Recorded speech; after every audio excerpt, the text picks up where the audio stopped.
감사합니다. 오늘 우리에게 주신 말씀 로마서 5장입니다.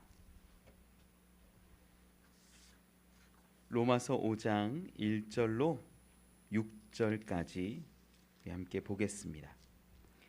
신약성경 245면에 있습니다. 로마서 5장 1절로 6절의 말씀, 우리 한 절씩 교독하지요. 그러므로 우리가 믿음으로 의롭다 하심을 받았으니 우리 주 예수 그리스도로 말미암아 하나님과 화평을 누리자. 또한 그로 말미암아 우리가 믿음으로 서 있는 이 은혜에 들어감을 얻었으며 하나님의 영광을 바라고 즐거워하느니라. 다만 이뿐 아니라 우리가 환난 중에도 즐거워하나니 이는 환난은 인내를, 인내는 연단을, 연단은 소망을 이루는 줄 알미로다.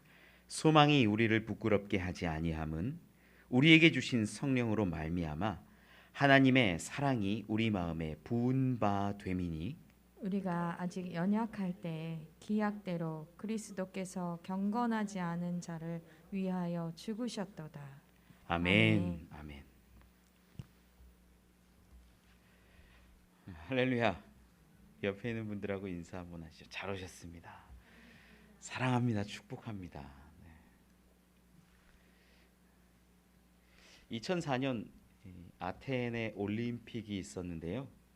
이때 미국의 사격 선수 매튜 에몬스라는 선수가 있었어요. 그 당시에 최고의 기량을 뽐내던 사람입니다. 이미 금메달을 하나 땄고요. 두 번째 사격 50m 정도 거리 두고 하는 사격 시합에 임했습니다.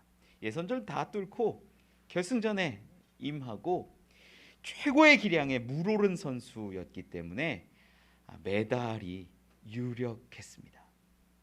매튜 에몬스가 이제 결승전에서 마지막 시합을 하고 사격을 하는데 첫 발부터 잘 순조롭게 나갔어요.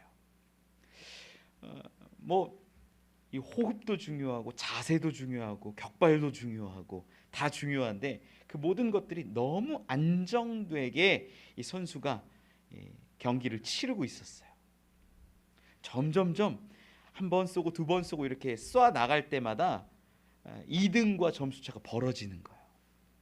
그러니 이제 대부분의 해설자나 사람들이 매튜 에번스가 이관왕하겠다, 금메달 2개 따겠다, 이런 기대와 바람을 막 전하기도 했습니다.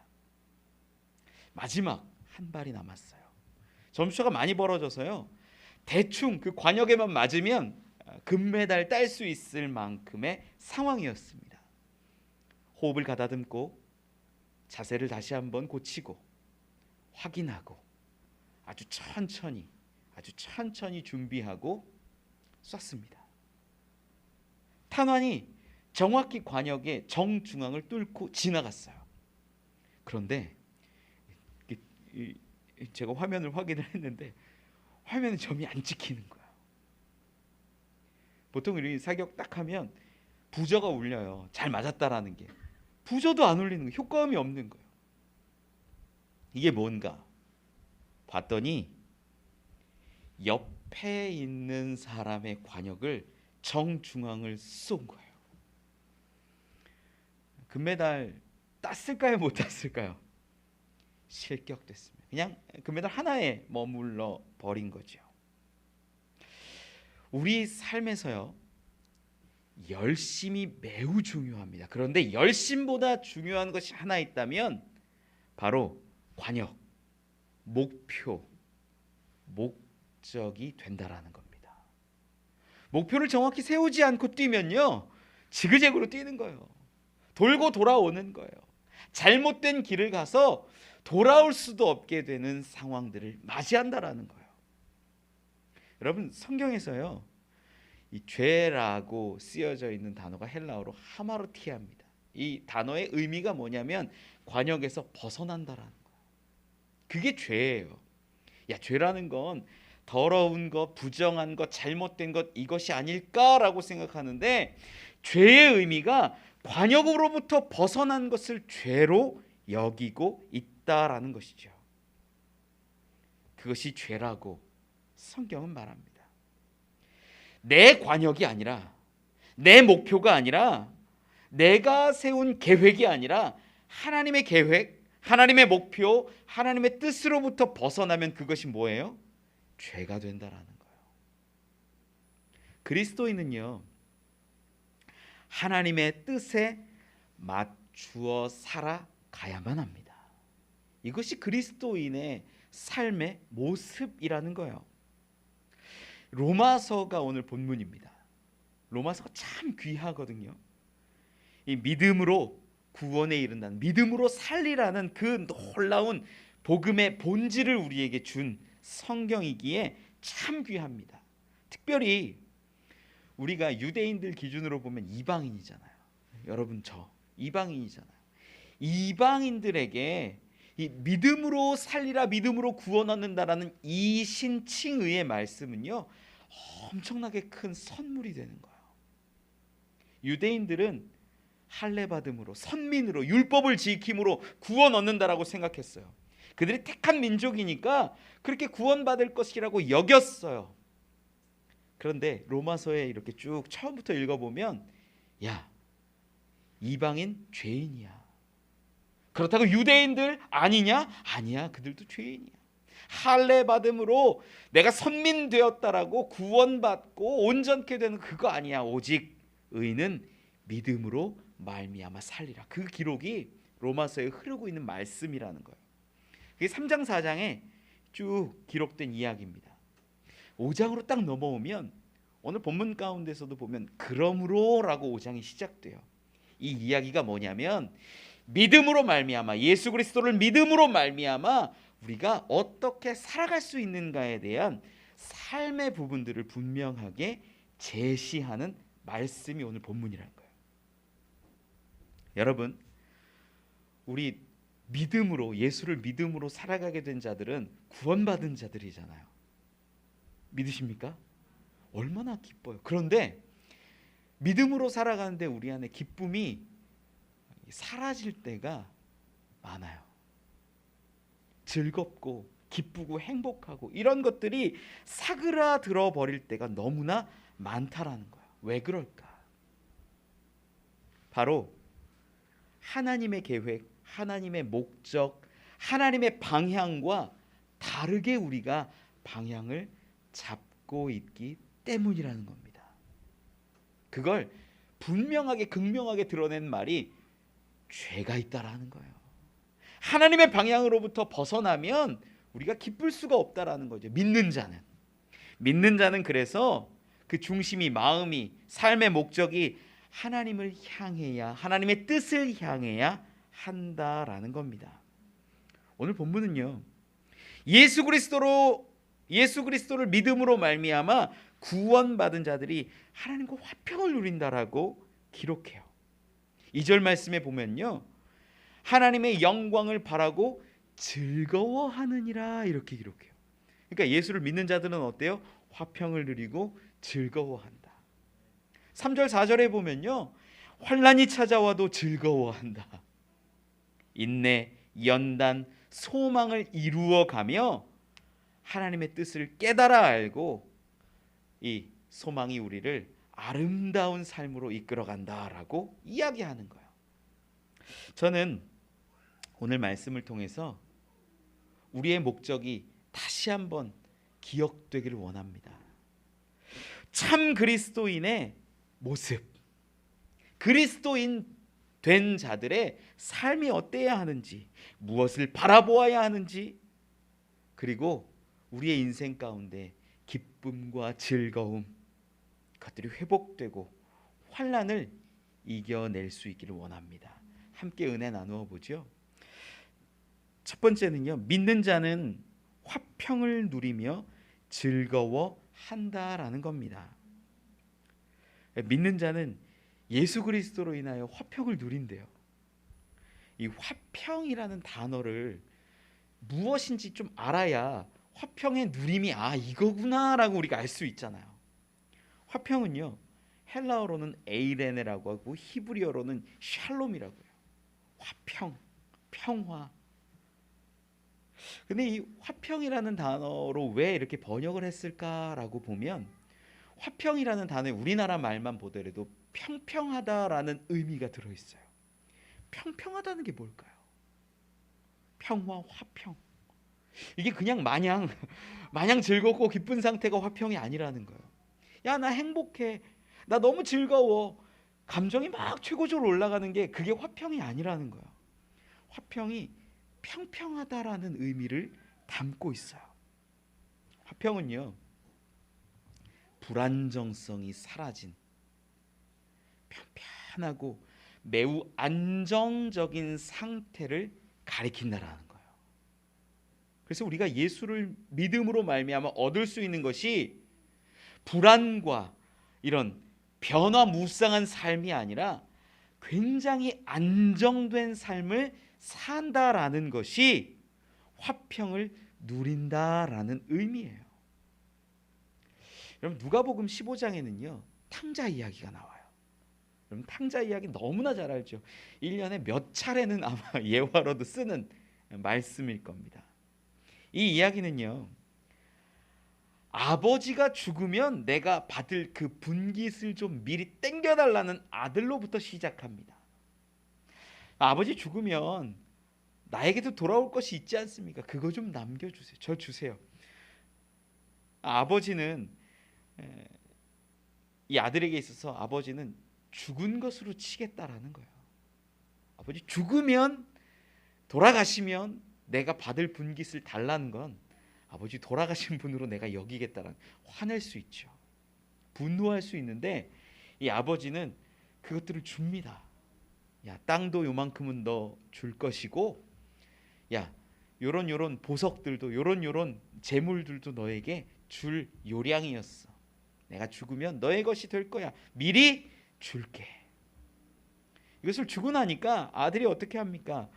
다 정리해가지고 외국으로 뜨는 거예요.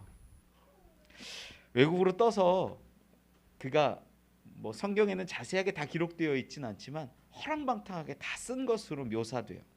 저는 이 탕자의 모습을 보면서 그냥 무조건 마냥 먹고 마시고 뭐 사기당하고 이런 거라고 보진 않아요. 나름 그곳에서도 열심히 살았을 것 같아요. 한 번, 두 번 실패하고 잘못했을 때 야, 다시 해보자, 정신 차리고 살아야지라는 마음도 가졌을 것 같아요. 세 번, 네 번 문제되고 어려움이 있을 때 야, 내가 이제 더 이상 물러설 곳이 없는데 내가 마지막으로 열심히 해가지고 성공해가지고 아버지 앞에 가보자, 이런 마음도 어쩌면 그 삶 가운데 있었을지도 몰라요. 그런데 고비고비마다 상황마다 다 실패하는 거예요. 그 실패하고 무너진 인생, 그가 결국 아버지에게로 돌아오는 이야기가 탕자 이야기예요. 근데 아들 입장에서는 너무 창피한 거예요. 좀 잘 돼서 돌아오면 괜찮을 텐데 너무 창피하고 부끄러운 거예요. 죄를 지었다라는 걸 그제서야 알았던 것 같아요.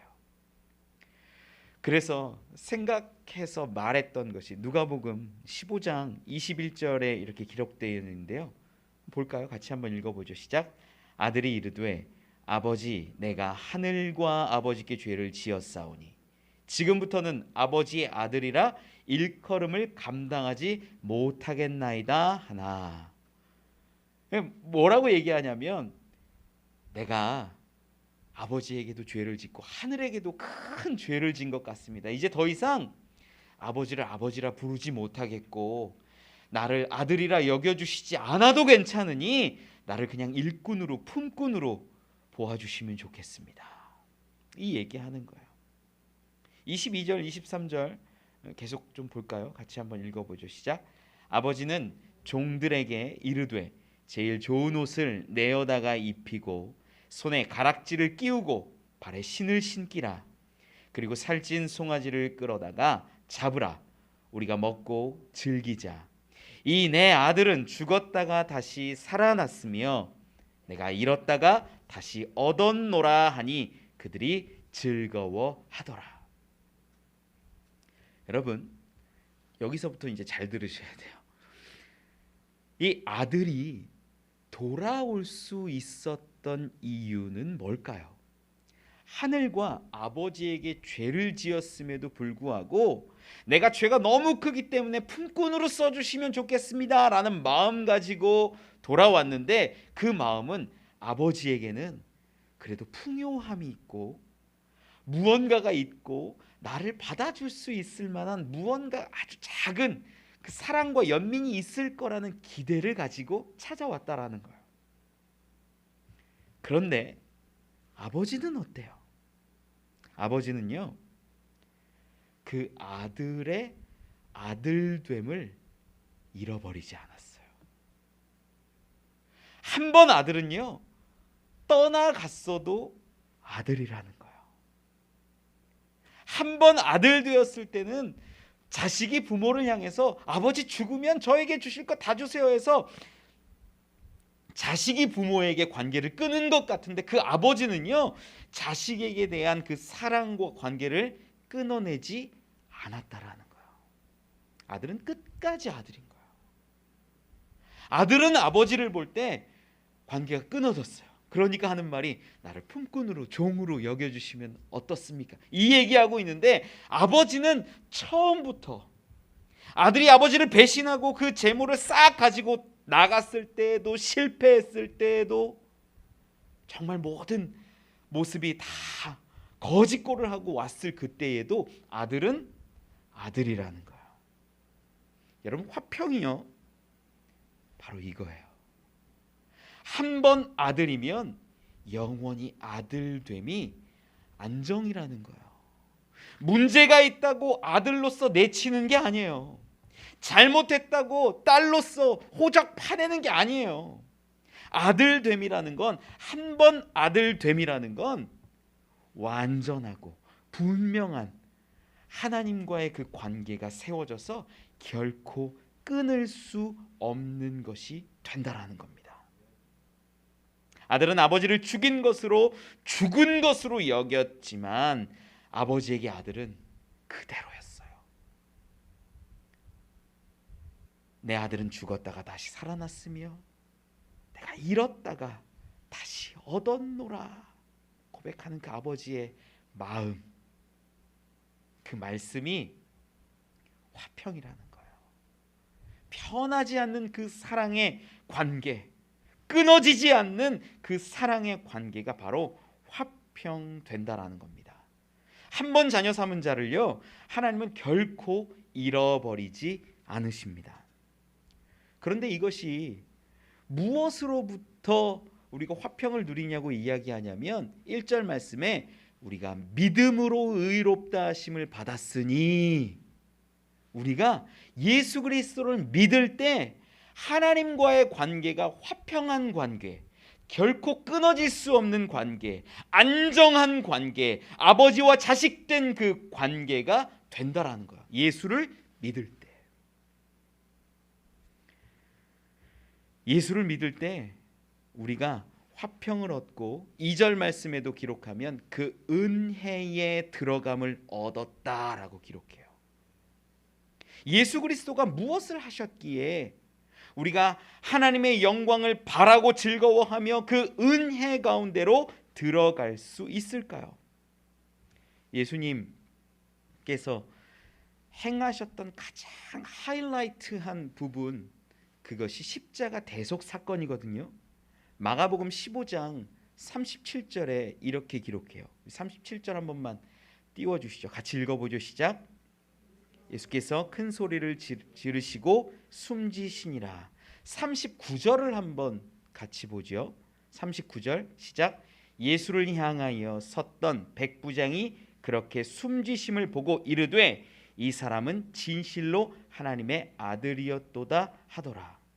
이 37절과 39절 말씀이 뭐냐면, 이 예수님이 죽으시는 직접적인 장면을 묘사하고 그 죽으심으로 인하여서 백부장의 고백을 통해 이분이 진정 하나님의 아들이었다라고 선포하는 장면이에요. 그런데 이 죽으심과 그 죽으심의 의미를 선포하는 말씀 가운데 38절이 끼워져 있어요.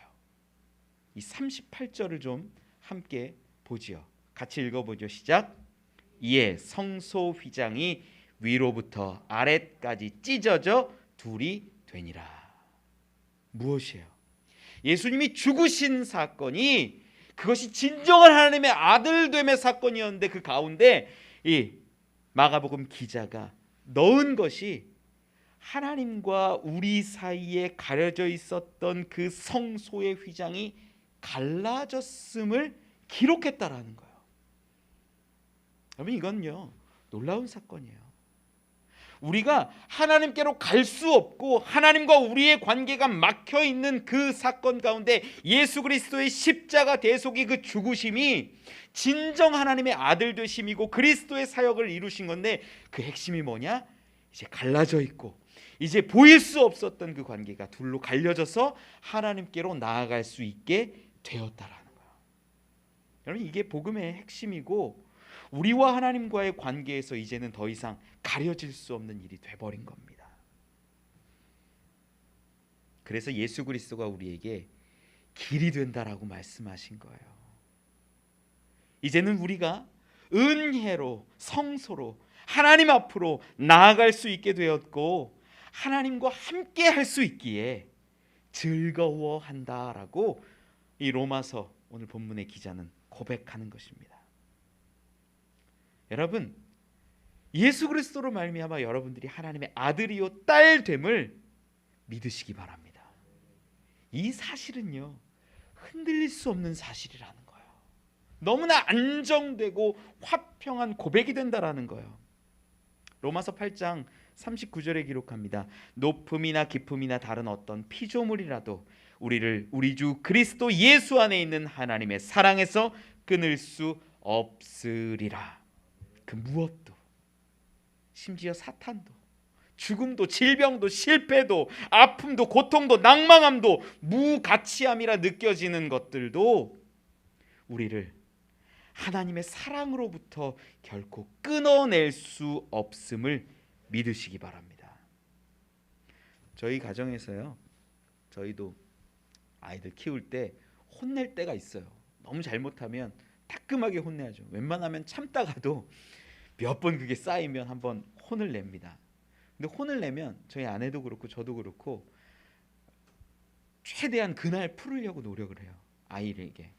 그리고 풀어주면서 하는 말이 있는데 꼭 해주는 이야기가 너가 잘못해서 이렇게 혼난 거다라고 알려주고 그럼에도 불구하고 아빠 엄마는 너희들을 사랑하고 너희들을 향한 그 마음은 절대 변하지 않는다라고 가르쳐준다는 거예요.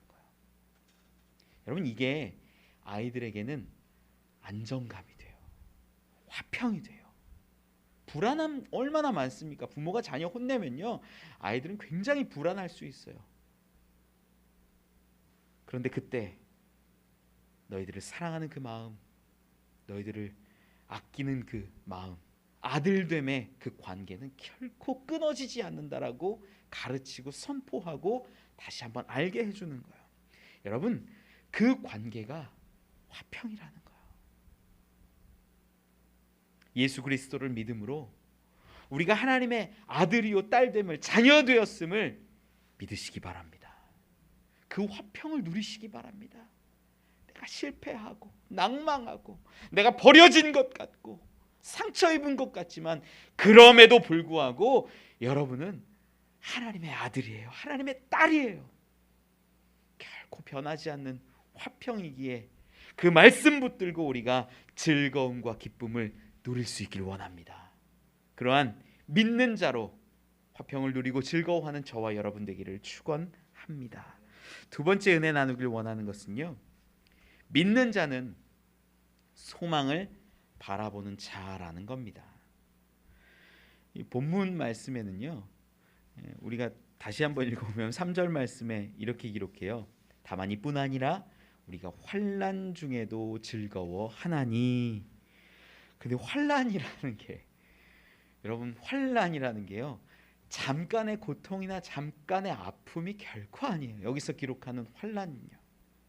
환난이라는 단어가 이 헬라어로 보면 들립시스라고 해요. 들립시스. 이게 어떤 의미냐면 짜낸다라는 의미예요. 우리 이 당시 단어 쓸 때 주로 많이 쓰던 게 이제 포도주 그 틀에다가 포도를 넣고 짜는 거예요.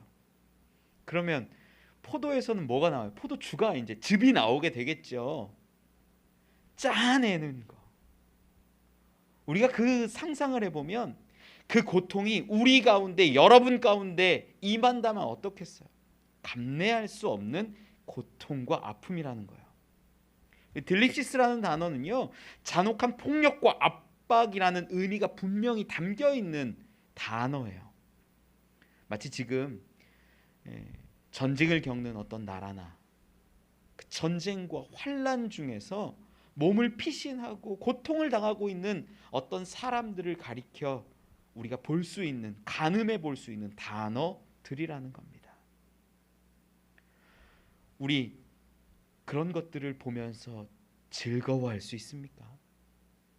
고난당하는 것이 보통의 아픔이라고 이야기하는 것이 아니에요.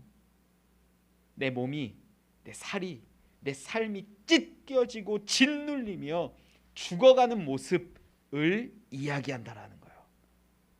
그런데 그런 환난을 바라보며 즐거워한대요. 우리가 환난을 보면서 그리스도인들이 오해하는 게 몇 가지가 있어요. 환난을 바라보면서 어떤 분들은요, 야, 내가 예수 잘 믿으면 이 환난이 끝날 거야. 내가 예수님 잘 믿으면 이 환난이 빨리 끝나서 없어지고 사라질 거야. 이렇게 생각하는 분들도 있고요. 야, 내가 이 환난을 겪고 있지만 이 환난, 내가 예수 잘 믿어서 이 환난의 끝에는 마치 욥처럼 몇 배나 부어주시는 축복이 우리 가운데 있을 거야. 이런 소망으로 환난을 끝까지 버티려는 분들이 있어요. 또 어떤 분들은 환난을 겪을 때도 영적인 교만을 갖고 있는 분들이 있어요. 야, 환난 찾아왔어? 성경에 보니까 환난 가운데서도 순교하듯이 이겨내는 사람들이 있더라. 나에게도 그런 믿음을 주시옵소서. 막 기도하고 찬양하고 부르짖고 나와서 눈물 콧물 다 쏟고 환난을 이기게 해달라고, 환난을 이겨내겠다고 그러는 분들도 있어요. 여러분, 그런데 환난이라는 단어는요, 조그만 어려움 가운데 그것이 끝남을 이야기하는 게 아니에요. 환난을 이겨낼 것을 기대하고 환난을 넘어서서 더 큰 축복을 바라보며 환난을 이겨내겠다라는 의미의 표현들이 아니라는 거예요. 본문은 오히려 원어적으로 더 깊이 보면요, 환난 중에 기뻐한다는 것은 환난으로 인하여서, 환난 때문에 환난이 나에게 기쁨이고 즐거움이 된다라고 표현하고 있다라는 겁니다. 로마서 8장 18절에는 이런 기록이 있습니다. 생각하건대 현재의 고난은 장차 우리에게 나타날 영광과 비교할 수 없도다. 고난을 바라보고 있다는 거예요. 고난 받음을 인정하고 바라보면서 그것들을 감내하고 있다라는 거예요. 히브리서 12장 6절 이하에 보면 이렇게 기록해요. 띄워주실 수 있죠? 같이 읽어보죠. 시작. 주께서 그 사랑하시는 자를 징계하시고 그가 받아들이시는 아들마다 채찍질 하심이라 하였으니 너희가 참음은 징계를 받기 위함이라. 하나님이 아들과 같이 너희를 대우하시나니 어찌 아버지가 징계하지 않는 아들이 있으리요. 징계는 다 받는 것이거늘 너희에게 없으면 사생자요 친아들이 아니니라. 징계가 뭐래요? 친아들됨, 친자녀됨의 증거예요. 여러분, 예수 믿는 거요, 예수님 따르는 거요, 하나님의 자녀로서 살아가는 거요, 그거는요 다 잘되고 뭐 평화를 누리고 형통함을 얻어서 뭐 뻥뻥뻥 뚫리는 인생을 말하는 것이 아니라 오히려 성경은 이야기하는 것이 예수 잘 믿는 것이 징계를 받는 것이고 고통을 감내하는 것이다라고 말하고 있어요. 환난이라는 게 다가오면 이 세상 사람들의 모습을 우리가 가만히 보면 환난 가운데 어떻게 대응하는지를 볼 수 있어요. 두 가지로 딱 나뉘어요. 환난 가운데 임한 사람들. 하나는요, 환난을 이겨내는 거예요. 환난과 시험을 이겨내는 거예요. 열심히 노력합니다. 열심히 자기를 극복하려고 합니다. 극기라고 하잖아요. 자기를 이겨내려고 하는 거예요. 그래서 어렵게 7번 8번 실패하는 가운데서도 마지막에 성공하면 그 성공 신화를 써내려고 하는 거예요. 이런 게 책으로 엄청 많이 나오죠. 그런데 성공하다가 환난 가운데 넘어지는 사람도 있어요. 넘어지고 실패하고 아파요. 아무것도 할 수 없는 그 무너짐 가운데 있어요. 실패한 모습이에요. 그러면 우리 신앙인들 가운데에서도요, 그러한 모습으로 그대로 살아가다 보니까, 야, 하나님이 안 계신가 봐. 나 하나님 잘 믿는다고 생각했는데, 예배 잘 드리고 드릴 거 드리고 봉사한다고 생각했는데 왜 환난이 왔을까? 하나님 안 계신가 봐. 무너지는 거예요. 실패하는 거예요. 그게 보통의 환난이 다가왔을 때의 모습이에요. 그것을 넘어서 이겨내든지 무너지든지. 그런데 그리스도인들은요, 환난을 바라볼 때 어떻게 바라봐야 하느냐? 소망을 가지고 바라보는 거예요. 하나님을 바라보는 거예요. 그리스도인이 환난을 대했을 때 어떻게 해야 되는가? 그 시간이 하나님을 바라보는 시간이 된다라는 겁니다. 우리는 세상 사람들, 제가 말씀드렸어요. 환난이 딱 다가오면, 야, 이겨내려고 어떻게 해야 돼? 시간을 줄이고 돈을 줄이고 노력을 하고 열심을 다해서 그 환난을 극복하고 이겨내려는 거예요. 또 그거 하다가 안 되면 실패하는 거예요. 무너지는 거예요. 그런데 그리스도인들은 환난이 다가오면, 아픔이 다가오면, 슬픔이 다가오고 무너짐이 다가오면, 상처가 깊어지면 그때 하나님의 뜻을 바라보고 하나님을 인내하며 하나님께 시성을 고정하는 거예요. 하나님의 뜻을 찾고 있죠.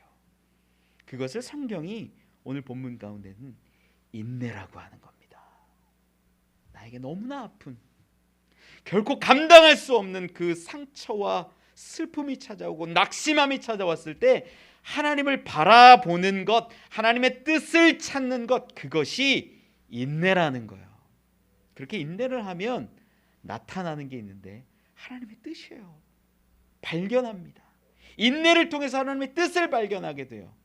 그리고 이어지는 것이 뭐예요? 연단. 하나님의 뜻 가운데 살아가는 것이 연단이라는 거예요.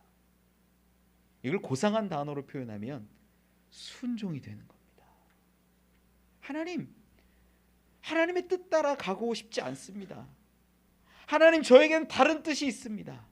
하나님, 저에게 이 잔을 치워주시기를 원합니다 라고 말했지만, 고백하고 기도했지만, 예수님 뭐라고 기도하셨어요? 마지막에 아버지 뜻대로 되기를 원합니다. 여러분, 이게 순종이고 이게 오늘 본문 가운데 나타난 연단이라는 거예요. 이 연단의 끝에 황금이 정금이 되어가는 겁니다. 우리가 다 귀한 자들인데 우리가 환난을 당할 때 바라보아야 하는 것, 하나님의 뜻이요 하나님의 계획이며 하나님의 마음입니다. 그것을 알게 되었을 때, 인내함으로 그것을 찾아내었을 때, 이제는 그때부터는 연단을 받는 거예요. 하나님, 제 마음 끊어내겠습니다. 제 생각 끊어내겠습니다. 제 유익 끊어내겠습니다. 하나님 뜻대로 가겠습니다. 십자가 지겠습니다. 이 고백이 연단이라는 거예요. 그러면 이 황금처럼 보였던 것들이 정말 귀하고 아름다운 불순물을 다 제거한 정금이 되는 거예요. 여기서 더 중요한 말씀이 하나 있는데, 오늘 본문 가운데 4절 말씀 한번 같이 읽어볼까요? 4절 말씀 시작. 인내는 연단을, 연단은 소망을 이루는 줄 알미로다. 아멘. 여기서 우리 가운데 환난이 찾아오면 환난으로 인내, 인내에서 연단, 연단에서 소망으로 간다라고 하는데, 이것을 맨 마지막에 뭐라고 이렇게 해요? 이것을 아는 것, 소망을 이루는 줄 알미로다. 안다라는 단어를 썼어요. 이게 헬라어로는 에이돈이라고 씁니다. 그런데 여러분 이게 그냥 아는 게 아니에요. 에이돈이라는 단어가 그냥 내가 지식으로 안다 뭐 이런 의미가 아니에요. 이 단어가요, 속 깊은 뜻은요, 본다라는 뜻이 있어요. 보고 세심하게 관찰하고 발견한다라는 의미가 담겨 있어요. 이 에이돈이라는 단어가 그대로 쓰인 장면이 어떤 장면이냐면, 사도행전 11장에 보면 이 베드로가 환상 가운데 이 보자기에 각종 짐승들이 내려오는 걸 보잖아요. 그때 그 환상을 보았다라고 할 때 에이돈이라는 단어를 써요. 또 마가복음 9장 1절에 보면 이렇게 기록하는 것이 있어요. 또 그들에게 이르시되 내가 진실로 너희에게 이르노니 여기 서 있는 사람 중에는 죽기 전에 하나님의 나라가 권능으로 임하는 것을 볼 자들도 있느니라. 여기서 본다라는 단어가 에이돈이에요. 그러면 그냥 아는 게 아니라 보는 거구나, 경험하는 거구나, 체험하는 거구나, 분명하게 알게 하시는 거구나라는 것을 우리가 알 수 있어요. 여러분, 여기서 환난이 인내를 가져오고 연단을 가져오고 소망 가운데 이루게 하신다는 것을요, 그냥 지식적인 논리로 펼쳐내는 것이 아니라 로마서 기자는 뭐라고 얘기하냐면 그렇게 될 것임을 확신하고 보고 있다라는 거예요. 여러분, 이 믿음이 우리 가운데 소망되기를 원합니다. 나에게 환난은 찾아와요. 아니, 그 환난을 우리가 이겨낼 수 없는 고통과 아픔과 슬픔으로 분명히 경험할 거예요. 그런데 그 가운데에 하나님의 뜻을 찾으십시오. 우리가 십자가 지는 것 같지만, 우리가 죽는 모습인 것 같지만, 분명히 그 끝에는 하나님의 소망 가운데 우리를 다시 살리시고 하나님의 자리 가운데 초청하심이 있을 줄 믿습니다. 로마서 기자는 그것을 본 거예요. 그것을 알았던 거예요. 이 환난이, 이 죽음이, 이 아픔이, 이 낭망함과 절망함이 분명히 있지만, 그럼에도 불구하고 마지막에는 우리가 알게 될 것이다. 우리가 경험하게 될 것이다.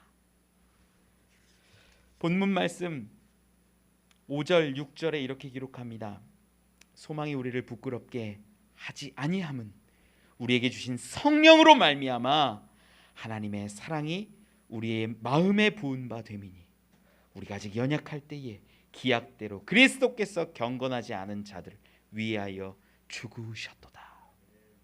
우리를 위해 죽으신 예수 그리스도, 그것을 분명히 증언하고 있고, 우리가 소망을 바라보며 살아간다면 하나님의 마음이 우리 가운데, 그 하나님의 사랑이 우리 가운데 임하여져서 우리 가운데 기쁨과 즐거움과 화평이 가득할 것임을 이야기한다라는 것입니다.